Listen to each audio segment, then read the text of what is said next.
Great, well then welcome to Romford Film Festival. I am here with the director and a lot of the cast of Fyre Rises, and we all really enjoyed your film. So, I know.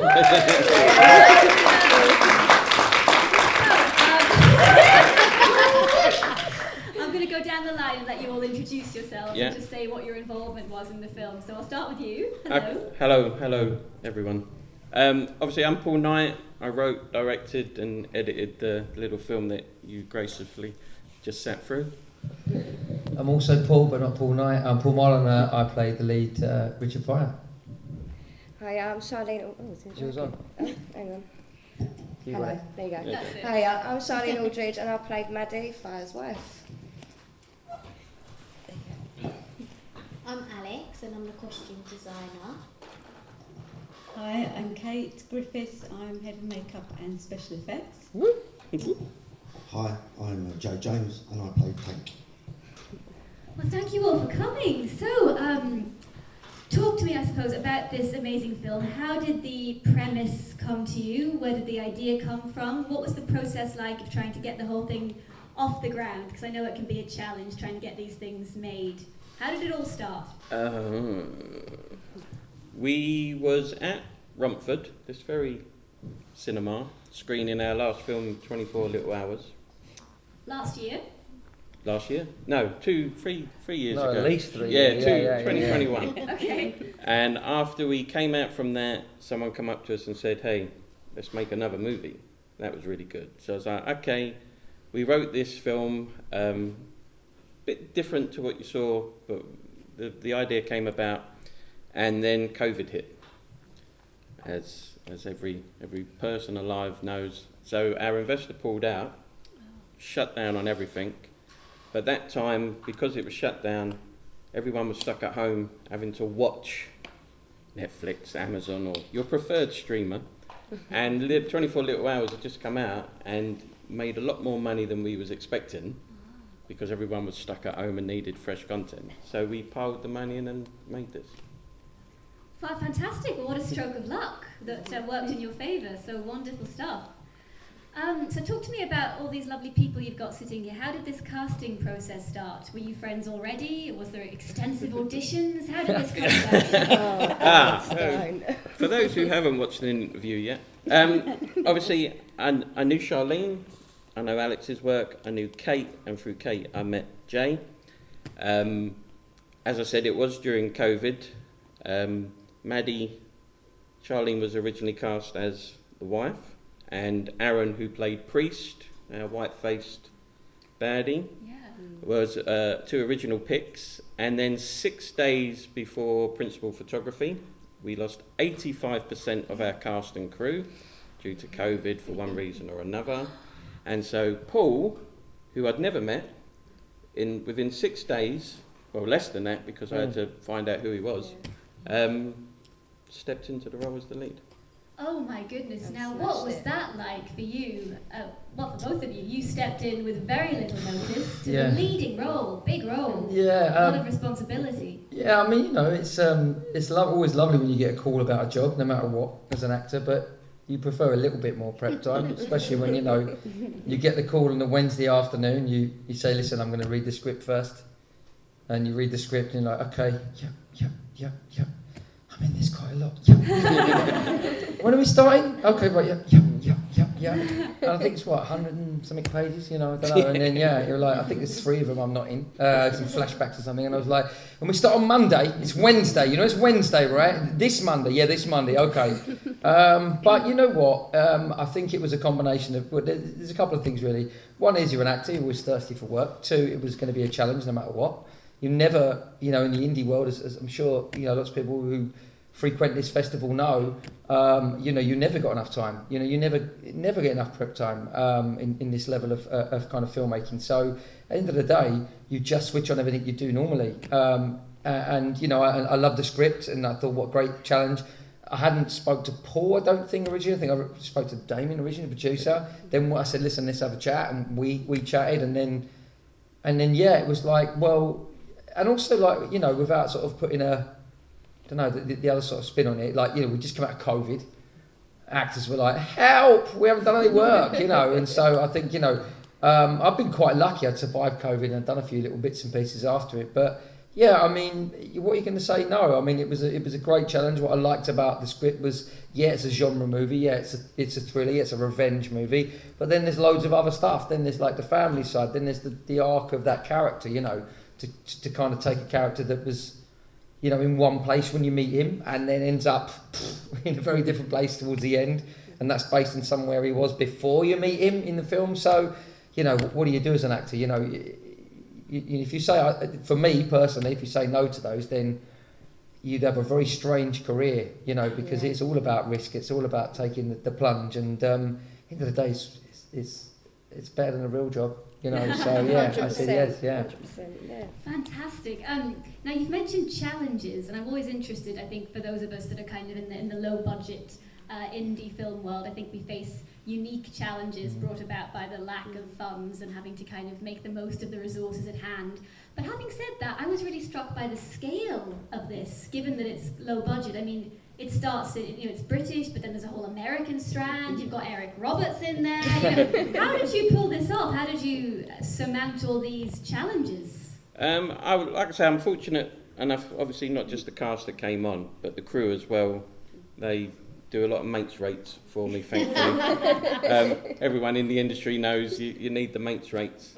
But as much as COVID was a pain, it was a blessing because every business wanted business. So obviously the big shootout place with, you know, the huge mansion is normally like £30,000 a day, and they gave it to us for 2 weeks for like £8,000. So, you know, production value, we was good. Spain, because they'd only just opened up the country when we went out there, £20 flights on Ryanair. You know what I mean? We took advantage of everything that was cheap. Even filming on the plane, obviously. We filmed on the plane going out, we filmed on the plane. Every opportunity, we just... It's that thing of, you know, indie filmmaking, you have to rinse everything, don't you? You know, whether you've got a caravan, right, let's shoot on the top of it, let's shoot on the bottom of it, let's shoot in the middle of it, let's shoot it, whatever. You know, same for the hotel there, you know. I mean, there were so many scenes in there, so many different setups in there. That was that one location that Paul just mentioned, you know, where the priest lives, where the other Spanish, what's his name? Alejandro is. All of that is all in that one place, you know, even the sniper scene in the rain, which is definitely not Spain, you know, it's like, you know, all of that stuff happened in that. And we lived there, didn't we? We lived there for what, 10 days, I want to say? 10 days there, so 8 days in Basildon. Yeah, and which is great. Again, indie filmmaking, you know, again, from all the expenses I've had with indie filmmaking, the way you make that money work is like that. You have to set up shop somewhere. You have to rinse everything. You can, you know, including us lot. You know, we're all doing 19. That I think that day with Jake, it was 4 o'clock in the morning. Kate's covered in blood and she's got wires and bits of stuff, you know, coming out people's necks, and it's like she can hardly see, let alone, you know, do makeup. And it's like, you know, you just. I mean, there were some nights where we just all looked at each other and go, "So you know what we're doing?" No, I've got no idea. I think we're all asleep here, you know. We'll fix it in post. Yeah, we'll fix it in post. You're like, I can't afford that. Yeah. We've paid for this, yeah. So yeah, you know, again, and I think there's really two aspects to any of that really, like you say, value for money, and that is rinsing all those opportunities, all those possible things that you can do, whether it's cast, crew, favours, all of that. Also, it's that thing where people just want to make it and they just want to get it done. So we're all willing to put the hours in, put the effort in, because without that, you know, as you guys know, you can't make a film. You can't make a film to that, you know, to that scale without that sort of force behind it. And in fairness, you know, a lot of that comes from Paul as well. There's a million things on this film that I know a million filmmakers that would have just collapsed and it would have folded. Yeah. But in fairness to Paul, he just kept punching. You know, he just, like, whether it was COVID or budgets or people pulling out. He was like, nah, we're still going to get this film done, you know, so, you know, good on him. Yeah. And for those of you that were on the crew, I think we have the costume and makeup over here, what was your experience of indie filmmaking? And I suppose you had your own challenges to try to overcome, I bet. What was that like? Well, we obviously didn't meet any of the cast before we started filming, right. So there were no test shots, nothing. I think I first met Paul in a graveyard. No, you said No, I in got a call said Travelodge, come. I got a text saying come to your hotel room. I was like, this film's looking up. I was like, what's happening here? Hold on a minute. This is day one. Yeah, it wasn't a nice hotel. It was just a travel lodge, wasn't it? Yeah. So yeah, and that was when we had to. The first scene was the last scene. Yeah. Yeah. So we had to do the whole beard thing and make him look a bit older and that. And then, all the usual indie stuff where you're making stuff on the cheap. And it kind of works. It's does, cool. yeah. Yeah. And making false heads. Yeah, the head, the 4 o'clock in the morning head, the blood in the pool that we weren't allowed to get in the water. Oh yeah. Yeah, the cleaning up after the The pool. amount of towels we went through. Yeah, there was a lot of blood that night. I think for costume, it was more where you're on a low budget.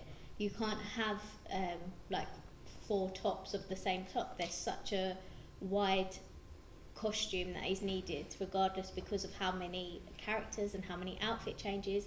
So to then get the luxury of having 5 of those one tops for that one outfit, to have blood here and watch it progress, it just wasn't an option. So we had to work in making it work for just the one shot. Maybe if we're lucky we had a double here and there, but majority of it was let's keep it clean. No eating your lunch in that, hun. And then trying to work with what we've got. But I think the cast and crew really help in times where it's low budget and you're, struggling to make it work.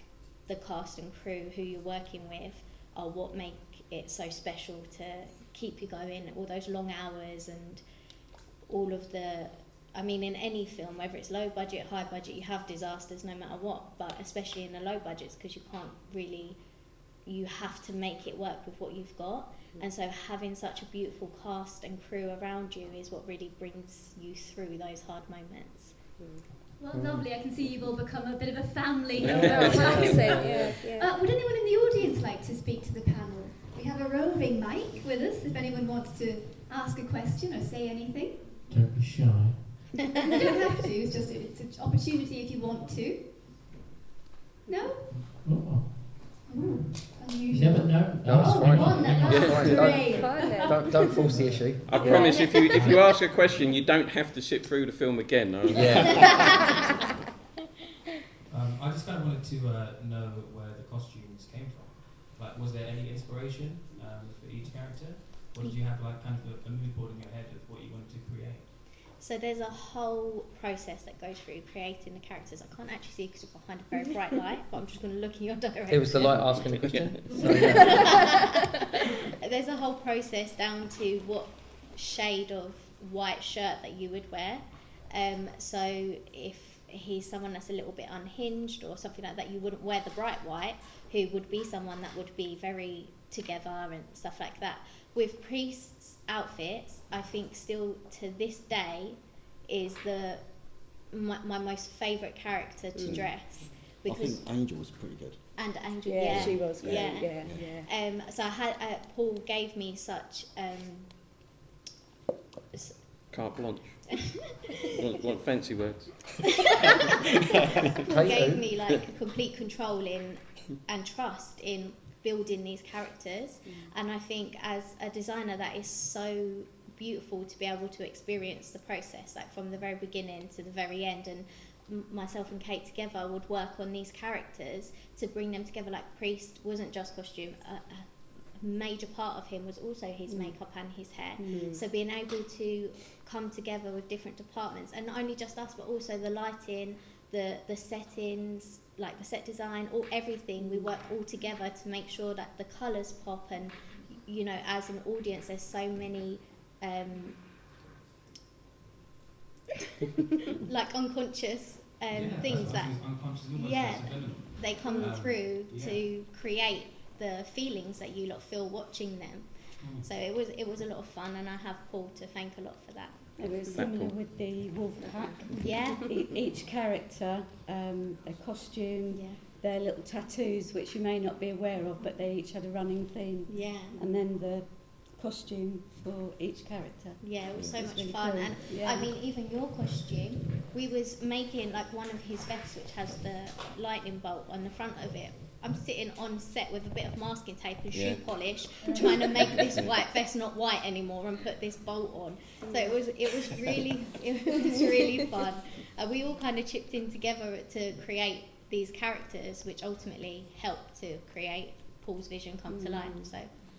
And in fairness, like, you know, it's a really good point listening to you guys talking about this, because, like, you know, we talk about preparation and we talk about, like, actors, you know, directors and cinematographers, but equally, like, you guys, like, you had the same prep that we had. I mean, again, like, in terms of, I'm just thinking, like, listening to you talk, I'm thinking, did you even have my measurements? Like, you know, I was like calling the Wednesday and suddenly in terms of wardrobe there, but like, and also it was, you know, you were one-on-one, right? You were the whole makeup department, you were the whole costume department.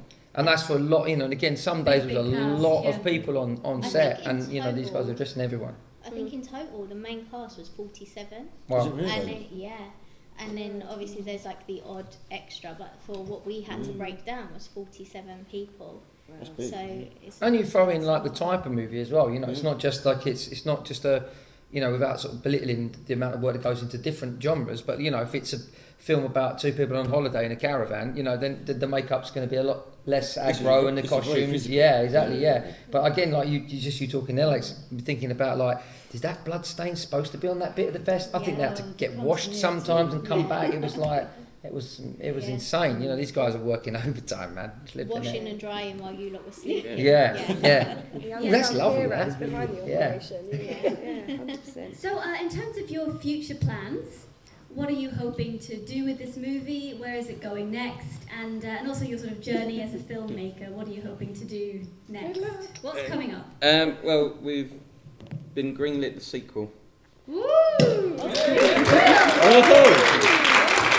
So if you keep It's an eye half out, the budget. half the budget. Twice as many costumes. So obviously we got a good response from this, and like I say, having Eric and Cynthia involved opened up a whole new distribution arm for us. So this should be out in the summer. But it was so liked by the Americans. Obviously, we didn't tell them quite how little our budget was, but they said, "Yeah, okay, let's do the sequel." Brilliant. So for us, we're doing the sequel. No good for those who obviously got killed off, but Which is most people. which is most Yeah, people in the yeah. film. But yeah, so that's our plan with Fyre. It should be out in the summer, and then hopefully early next year we'll be doing the sequel. Well, we are absolutely thrilled to hear that, and from all of us at Romford, thank you so much for sharing your wonderful film with us.